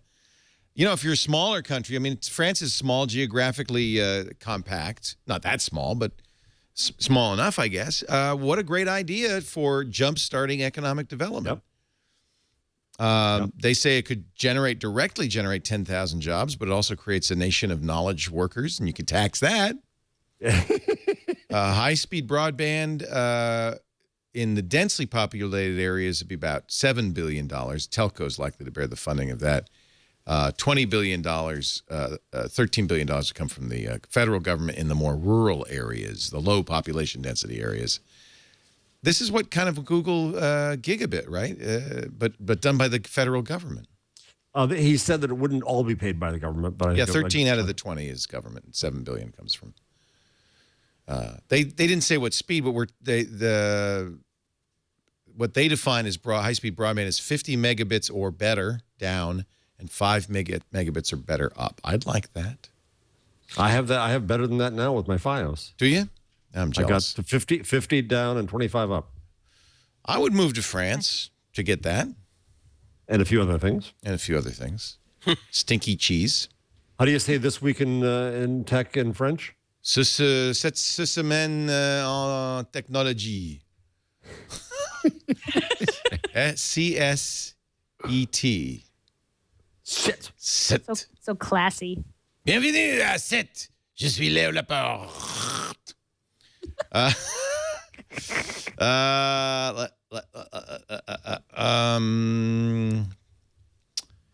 Kickstarter at the Oscars. That's nice. That was pretty Academy cool. Award. It's pretty amazing. For what was it? Best short documentary? Short. It's a very nice short. Yeah. Was partially funded by Kickstarter. There were a number of nominees, I think, if I'm not mistaken. Kickstarter funded. We have Perry from Kickstarter coming to speak to more of my students on Monday, which we're really looking forward to. And the other guy we have coming to my class on Monday is the founder of 3Doodler from last week. 3Doodler. Oh, the 3D Doodler. Nice. 3D Doodler. Did you get yours yet? No, it's not going to come for a while yet. I went to the Kairos with a K conference at the New York Stock Exchange, run by the son of Naveen Jain, an entrepreneur I worked with many years ago. And he just said, oh, yeah, I saw him at DLD. He said, you have to come. Amazing. 50 really great college entrepreneurs with another 350 college students there. And then mentors, read old people like me hanging around. And there were some really just amazing, amazing young people. Well, so Max, the guy who started the co-founder of the 3Doodler, just happened to be there. And there was an empty table, and so he put down, and I saw the Eiffel Tower that they'd made. Wow! I said, "You're a 3Doodler." I said, "I bought one." He said, oh yeah! You didn't buy one, Jeff. You kickstarted the project. Kickstarted the project. So he looks around and he says, "Well, nobody's using the table." So he opens up his notebook, shows me some stuff. He pulls out a earlier prototype, and he's like, "They hit it to plays." Every time he goes, upwards, making the 3D stuff, people go ooh and ah. They're all making that stuff, and it was great fun. I can't wait to have it now. I'm doing something wrong because I ordered stuff on Kickstarter, but the stuff I get is not cool. Like this. Well, I ordered this on Kickstarter. It's called I saw you wearing the that ostrich iPad pillow. Today. I swear to God, this was a $75. I've only received two things. One's a bra. You got your Pebble? Oh, you got your Pebble. I still don't have that Pebble even. Unopened because I'm selling it. Nice. You're selling it? What? I'm selling it. Why are you selling it? What are you wearing? This is a Kickstarter project. You look like you belong in like the Star Wars bar, like bar scene in that thing. And then you put your arms in the hole and under That used to be on Sky Mall. That's the stupidest thing ever. Why are you wearing that? Leo, what 'Cause I possessed bought you it. what possessed you to buy that? You got sucked in. It was the heat of the Kickstarter video moment. Whatever, That's happened to me. the same thing that convinced me to buy the Joey bra. I don't know. I lack Kickstarter taste. The Joey bra for your man boobs? No, I was hoping to find a woman by then that would put Gina in HD and her she's just on a roll. So the idea of the Joey bra. See, a Joey is a baby kangaroo, right? So the idea of the Joey bra is a brassiere with a pouch for your phone. Now, how much would you pay? No, I love that. Hey, I clip my Fitbit to my bra. I mean, when you're built a certain way, there's lots of room for stuff there. If you got a bra, flaunt it. Yeah. But it was too small even for me. Excuse me, my breasts are buzzing. Anyway, next time I'm going to invest in, a movie, 3D doodler pen, something useful. So I finally get it. So what is it? You're giving it back? I'm going to sell it on eBay and make money. Yeah, you probably will. I read all the reviews. The reviews are all saying, well, of course they are. So how is this good? If the phone rings, my watch will ring. The reason because I like you it was can't you go change out, the face of Leo, you cannot go walk around with a Chromebook Pixel and then not have a Pebble Watch. You got to have them both. What? I mean, what? Oh, my goodness. My watch says I'm getting a call, and then you pull out your phone? Which of course you don't want to answer because you hate phone calls. Can you respond? I was smartwatch back when they were called spot watches. And it's the Microsoft radio on MSN. Exactly, it's a Microsoft spot watch. That's exactly what it is. All right, we're going to take a break. Come back with your tips, your numbers, your tools. Janny, if you want to prepare something to talk about, please. I have a number. Oh, good. Jeff will have a number, and you'll have a number. You all got numbers. But first, a word from Podio. This is, it's great. They have great faith in our ability to explain a product. Citrix, we love Citrix. They love us. And I'm a little challenged by this because it's so open-ended. But the idea is when you're working in business, you have a lot of disparate sources of information, your email, you've got your Google Docs, maybe you use SkyDrive, and you've got contacts in LinkedIn or Facebook, and you've got all these places. It's spread out. Podio is designed to create a workspace for all of this stuff so you can work the way you want to. It has collaborative features so that you can have an information stream with your coworkers. Now, the thing is, this is free, so I want you to just try it. And what they ask you to do is go to podio.com, just sign up for free, and create a workspace.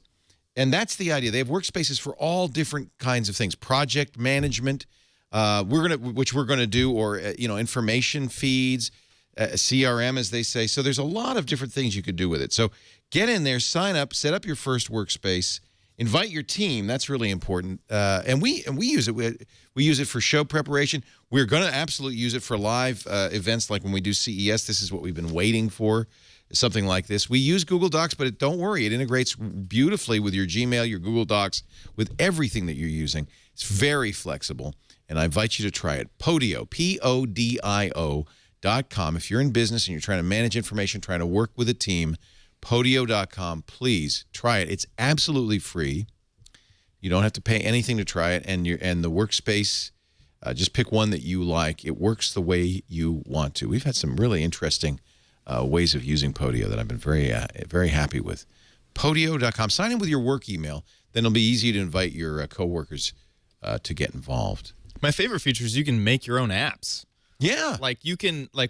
There wasn't really a perfect way for me to book guests, and I could just... Did you make a guest app? Yeah. Dude. And share that with me. That's awesome. And so you can say, well, I need people's names to go here. I need what show they're going to be on. That isn't on any other guest app that I've found. So you just design your own. Make it. Isn't that awesome? And Podio let me create that. There's a range of apps created by Podio, but also by third parties, and you can put your app on the Podio, app store as well. So it is really cool. Podio.com. Give it a try today, and let us know how you're using it. Maybe we'll use you as an example in our next Podio commercial. For Triangulation, in just a little bit, Cory Doctorow is going to join us. He's got a sequel to his little brother book, Homeland. It just came out. We're going to talk about that. Love Cory. Always lots of fun. But we still have to wrap up This Week in Google, starting with Gina Trapani and her tip of the week. My tip of the week is a pretty cool site. It's called Secret Door, and it's got a weird URL. It looks like it's by a UK Windows company, which like glass windows, from what I can tell, That's which is a little funny. strange. But it's safestyle-windows.co.uk/secret door.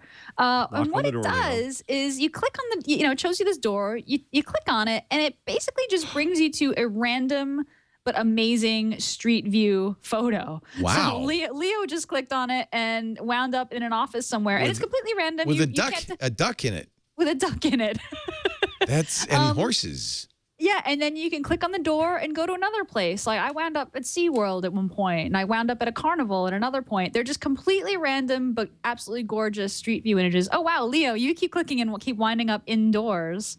That's cool. Actually, that's Chad doing I think that. they're all indoors. Oh, it's aren't Chad. they? Really No, nice. no, I have one that looks like, I don't know, this is the boardwalk in Santa Yeah, it's Cruz just or like- somewhere. I don't know Oh, where okay. this is. Yeah, An it's amusement just like park. outdoor, Yeah. but they're all really like close up and kind of interesting places. I'm not Yeah. sure how they're picking these photos. I'm not sure why a UK-based Windows company is hosting this, but it just was really fun, really cool, and I spent some time just kind of clicking around and checking out places, and you can embed it into your website. So the Secret Door. Ooh, look, I found rubble. Oh, did you land? Oh, nice. It's so funny. Ruins. From the Fukushima area Yeah. earlier. Yeah. I want to find out where this is. Why I would want to somebody go map to this rubble? bar. On the Yeah, I upper know. left. Yeah, look at It that. doesn't really tell you, does it? Yeah. Kind of upper left-hand corner. It just says address is approximate. It doesn't give me a. Because that's a nice looking bar. It It's says probably London. in Amsterdam or somewhere. It's Yeah. that is a really neat place. But yeah, good place. And I want to thank someone at Twit. I don't know if it was you, Chad, actually put this in the rundown, and that's how I found it. So thanks for saving me on the Chad, tweet this click week. the Google logo in the lower left, and that will open Google up in that Oh, spot. good. Oh, there we go. And What a then fun you'll way to know, Then you'll know discover. where you are. But how do you get back to the bar? You can't. Yeah, I can't. I'll just have to stay. You just never. I'll have to keep secret dooring it. never know where you are. You could have gotten directions, but no. Whoa, dude, you're in Siberia or somewhere. That place. Wow. And is this a? Crazy. Oh, purple. it's during the. This is Northern Lights or yeah. something. Yeah. That's Wow. That's spectacular. Always wanted to see the Northern Lights. Yeah. So that's a strange address. It is a strange address. I don't know. Whoa. That's my Hurricane garage. damage? But why would they have an inside view of that? I don't understand why they have damage. That's why it's not Street View per se. I think it's other. It must be that backpack camera. Actually. Yeah, or Maybe, something. but I don't know what why it they is. go in there? What are they thinking? This is interesting. So- In the side, there's levels, and I believe that is what. That's Japan. Yeah. Well, what floor I'm on? Ah. Oh, So wow. So you can go up a few floors So you to the go up. roof. the secret door is at safestyle-windows.co.uk/secret-door. Yeah, it's really easy to remember. I tried Oh, to make a bit.ly in yeah. time. I apologize. I didn't No, get that's to make fine. This is an good. easy one. People could find it. They just Google secret door. Yeah. Why don't we give Danny a chance to give us a number? Yeah. My number is 10. Very nice number. Very Particularly nice number. elegant. It is today the 10th anniversary of AdSense. Oh. I'm sure you Wow. saw all the celebrations over there at Google for something that's generating like $3 billion in profit for them per year. It must No, be you their didn't see it. primary source of dough, right? Actually, the search ads are probably still making them the most of their money, but it really has developed a lot more. But the reason you're not seeing the celebrations is because Google actually originally rolled out something that was called Google Content Ads, and you had to pick out small partners, and they deliberately worked with people, but it was those contextual ads that down the line became AdSense. So that actually happened 10 years ago today when the first kind of ads were out there and the program first opened up. On, I think it was March 3rd, they actually formally said, hey, now we have Google Content Ads. Then they bought a company called Applied Semantics in April of 2003. And by June, they took a product that Applied Semantics had that did a similar thing called AdSense. use that name and use some of the technology to go apply to their own product. And then they relaunched it and called it AdSense in June. So that's why you kind of have an early birth date that's happening. The product really was out there today, and it really is 10 years old, but it got its formal renaming and it opened up to the world, and people can start doing all the self-serve stuff that it's known for in June. So heads up that when we get closer to June, you're probably going to have a big, huge hurrah going on over at Google as they actually celebrate it properly that day. Awesome. Oh, Jeff, your number. yeah. This is so much more fun than TED. What were you invited to TED? Oh God, no! I'll never be invited to TED. You'll never be invited to TED? Why not? I did a TEDx talk once on an education thing in New York. Yeah. And so I got up on stage and I raised my hands out and I just said simply to begin, and I'll censor myself, "This is BS." You have a knack.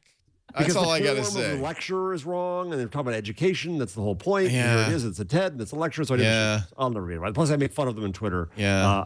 Did you see the great hashtag? Oh, maybe I'm going to change my number. TED's going on right now. I'm changing my number. I'm changing my number. It's I'm just changing up my the number street to 5. for me. Is actually. it? Yeah, it's up in Long Beach. I used to go, but it's $8,000. It is expensive, although, it's most of it's tax deductible. So, if your company's paying for it and you could do it. I had a conflict last year with our own show, and then it kind of dropped off my radar this year. And now they're moving back to, they're going to move to Canada. So Canada? Yeah, they're going to go up to somewhere in British Columbia now because they want a new venue. Really? And Wow. so anyway, but yeah, no Google Glass experience for me today. I was gonna do analysts saying that Google stock's going to hit $1,000 for the reasons that were just presented, but instead I'm going to do a hashtag. 5 is the number. Look up the hashtag spelled out. 5-word TED Talks. Oh, Yes. I like it. Yeah. Great. Well, one of mine yesterday was, "I'm here, you're not." Yeah. That's pretty much it. I see Al Gore. You don't. Right. Exactly. Yeah. Well, I don't know. I mean, there's some neat TED Talks. There are. And to their credit, they publish them for free after the fact. That's so all true. Yeah, It's all it's true. true. probably no the pants is the new pants. That's Anna Marie Cox. That's Anna Marie's. That really? That 5 words wow. TED Talk. Is she talking about yes, Anthony so- Weiner, or is it something else? I think she's talking about working at home. That's what I Oh. assumed. Yeah. What about? Hey, we didn't mention it, but Marissa Myers decided if you work at Yahoo, you kind of come into the office. That seems a little retro. As I think it was, that was an interesting story. Rafa Ali said, it was just bad PR. Probably what it really means is it's all hands on deck, folks. We got problems here. Exactly. Some of you are slacking off. Some people So were fire reported them. starting businesses while still on the payroll because they were working at home. It was data driven. She looked at the VPN access of remote Yeah, workers maybe. and saw that they weren't putting in the time. They weren't logged in and putting in the time that they should have been. Of course, it was a really? data driven Uh-oh. decision. Oh. We're talking about Meyer here. So instead of firing him, she just said, "You better come in." It was Well, I mean, customer. it- it was customer service reps and stuff. It wasn't. When you read some of those other articles, the first thing you're like going, "Are you crazy?" Our company has 24 people. We don't have a headquarters, so we all have to work at home, Yeah. right? So Yeah. I was like, really, wow, that is retro. But I can't remember if it was a Business Insider article, maybe it was another one, but it really did talk about this idea that there's apparently this culture very unique within Yahoo where people are like hundreds of people just aren't working. And so I kind of got the impression after reading that this was really like, we're going to pull it all back. Everyone's coming back into the mothership. And after we feel like we've got things sorted out, maybe down the line, you'll get back into that with some more kind of controls. So.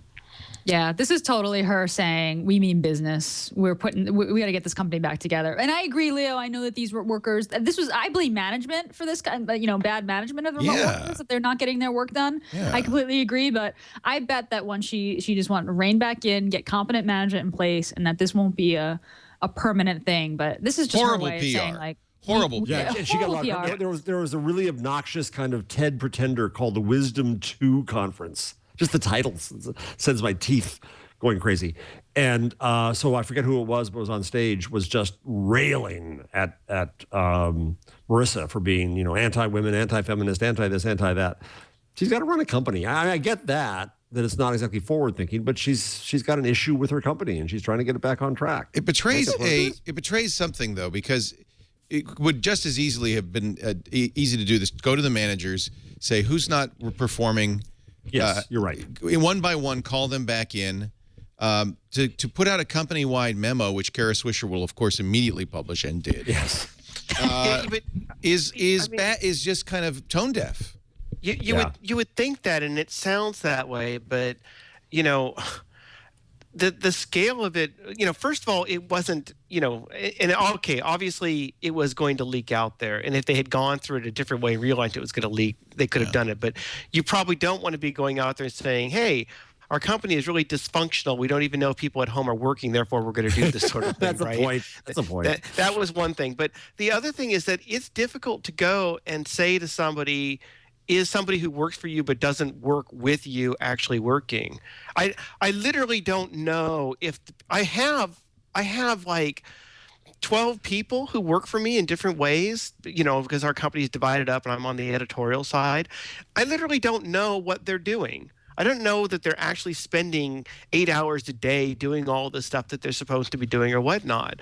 That's largely by trust. Now, the good news is I feel great about all my remote workers, right? And I am a remote worker, and I never get into the position where I don't feel like someone's pulling their weight. But if I really was in that kind of thing, that would be a hard thing for me to document, much less just say, I'm going to reach for my binder and pull out and say, well, yeah, okay, well, that one hasn't been doing it or whatever. So, you know, I could see this coming into this. We're going to pull back.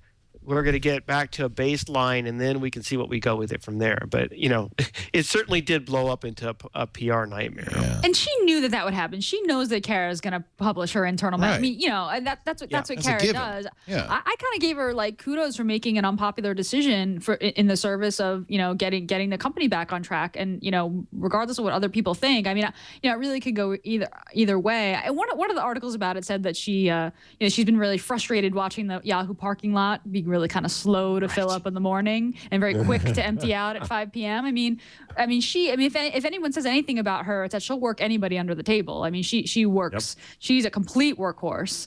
So I can see how seeing that would be so frustrating to her. And I think this is just about, hey, clean house, we mean business. This is what's happening. And you know, here's your iPhone, but you better show up.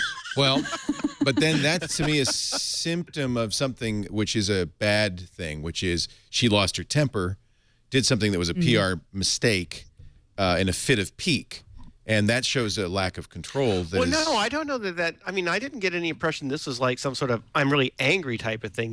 I mean, there was this impression that I got that impression. The article gave the impression that she didn't like that people weren't coming in, but I didn't get the impression that she suddenly snapped and said this is what's going to happen. I mean, you know, the way she seems to have gone at things is I'm going to come in here, I'm going to assess these different things. And I could see her saying, all right, I don't like that this is happening and I see all this other stuff going. Therefore, our solution is going to be we're going to all pull it back. Yeah. So maybe it is that kind of thing. It's just I didn't come away with the impression she came in one day on Monday morning and said, where the hell is everybody? Damn it. Like everybody better show up. Listen, this was a layoff. This was an easy way for her to do a layoff without it being a layoff. Oh. Because some people are going to leave. Yeah, a lot of people are going to leave. All those losers who are working at home are going to leave. Yeah. Although some people did say, you know, the reason why I work at home is because I can't stand the constant cheerleading and parties and water cooler chatter, and I get a lot more done at home. So. And they're also saying then, and they also say, and for those of you who occasionally have to stay home for the cable guy, please use your best judgment in the spirit of collaboration. Like, don't. Right? Yeah. Well, be judicious. Yeah, don't. Hey, I've wanted to send out this memo for years. Are you kidding? But I don't dare because I know Kara Swisher will publish it. Gina, we have to go into the office. Yeah, that's it. We're moving to Petaluma. Gina Trapani, you stay in San Diego. You what is he saying, Anchorman? Stay classy, San Diego. Stay classy, Gina Trapani. Well, something like that. Stay classy, Gina Trapani. It's great to have you on smarterware.org. That's the place to find her work. Danny Sullivan, searchengineland.com. Always great to have you on. Where are you? Thanks. Great to be here. I am in Newport Beach. Up the road from Ted. Up the road. Or down the road from Ted, up the road from Gina. There you go. And Jeff Jarvis, he's in New York. Actually, he's at home today, which is good. I'm glad you're home. I'm pink today. Have a nice pink day. Thank you all for joining us. We do this show every Tuesday, 1 p.m. Pacific, 4 p.m. Eastern time. No, not Tuesday. Wednesday. Did I say Tuesday? It's the hat. Wednesday. Making you sleepy. I just want to take a nap. Wednesday, I don't know. I got to get my money's worth out of this thing. It does look like something in a dune or something. Wednesday, 1 p.m. Pacific, 4 p.m. Eastern Time, 2100 UTC on twit.tv. You can download audio and video after the fact on demand at twit.tv/twig or wherever you get your shows from the internet. That's where we'll be. Thank you for joining us. We'll see you next time on Twig.